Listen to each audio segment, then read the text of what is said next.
Hey family, so one of the characteristics that I learned about God while being on this journey is that He is a protector.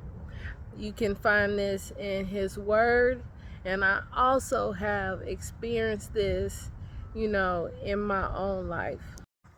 So, as if you consider yourself a follower of God and you stand up for his laws, God will protect you, okay? Because he protected Abraham. If you read the book of Joshua, he protected Abraham from being burnt alive. His brother, that's how his brother Ham died, and that's why he ended up taking care of Lot, because their dad Terah threw them under the bus, lied on both of them, and had them thrown into the fire. And so Ham, he died instantly because he didn't follow God.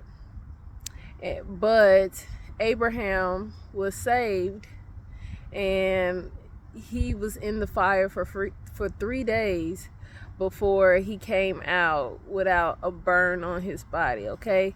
When you follow God, he protects you. With, Joseph,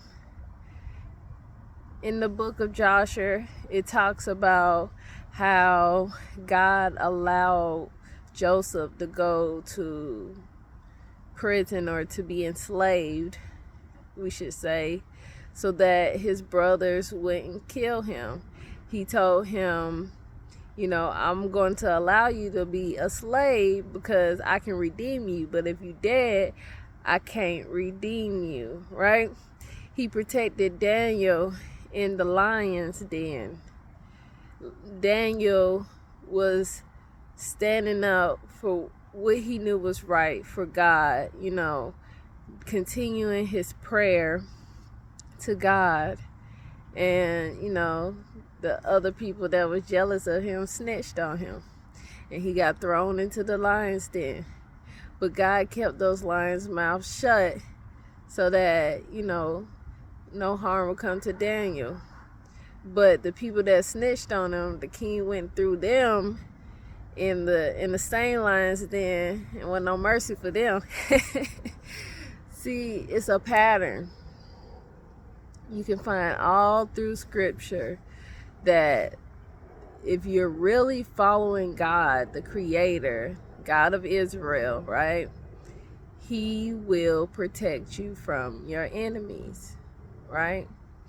So the thing that I was looking at, like, if Jesus is God in the flesh, right, if he's the creator, if he's the God, but just in flesh, why did, John the Baptist died as soon as he started following him? Why does all the followers in the New Testament die like murders, not like just regular deaths? Not like the prophets of the Old Testament. They lived until they was like 200 and something, lived old lives, got to see great grandchildren, you know what I'm saying? Didn't really want for nothing. Like, God took care of them. Like, they was set. When Abraham died, he had money, right? For his time, he had banks.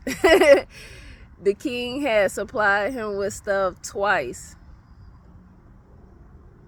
And everybody, like, respected Abraham. Like, they mourned forever for Abraham, right? Enoch, he didn't even get to die. He was lucky. He just got to go, right?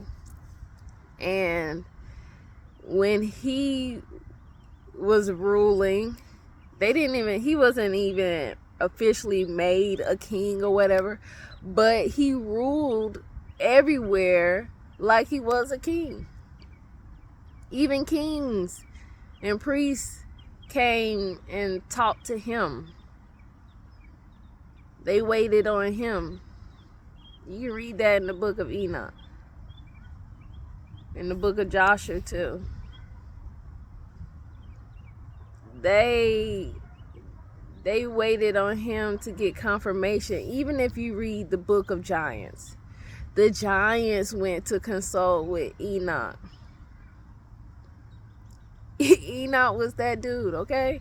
So the things, this is another thing when, you know, you're studying and you're trying to know what's the truth and what's not the truth, because as we know, the Bible's been tampered with. So there's truths mixed in there with lies, okay? And so when I was reading and I'm seeing and comparing, how could Jesus possibly be God when the people that followed him was destroyed? And then, you know, I started reading the book of Adam and Eve, and it's this part in there where the devil says, you know, I failed because I didn't really believe that I could do what I said I was going to do, which was to take over God's place. He didn't really believe it. He just wanted to do it. And he wanted to see who was all going to follow him.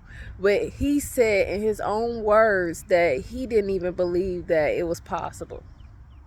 And it wasn't. He failed. And he said, everybody that takes my counsel fall. So are y'all seeing why I say Jesus is a false prophet and he's not who he say he is? Because people that follow him, they fall. But the people that follow God of the God, you know, of Israel, the creator, they wasn't destroyed. They wasn't murdered. They died of natural causes like old age. I mean, y'all really need to check out these books. The Apocrypha, the complete Apocryphal books, the book of Enoch, the book of Adam and Eve, the book of Giants. Just read these books. You'll start getting a bigger picture. Like, you get missing information that's not in the Bible, because it's like the Bible is paraphrased. But when you get these other books and you read it alongside the Bible, it like fills in the blanks. It fills in the blanks for you. So you can start seeing the complete picture. So you can really see who God is and his motives and how he acts and, you know, characteristics of him. So whenever the devil comes and he tries to trick us, we can know and be like, you know, that's not like God. God doesn't do that, right? So this is what I'm trying to get y'all to see, right? So one of the characteristics we know is God protects his people. If you follow him, you can't just say you follow him, right? You can't just say you love him. You also have to follow the laws. If you're just saying you love him and you follow him, but you don't do the laws, it says in the Bible that voids the contract. Right? So the protection comes with us following the laws. And he said, don't go to the left or the right of it. You gotta, each one of them. You can't pick and choose. All of them. All right? I love you, family.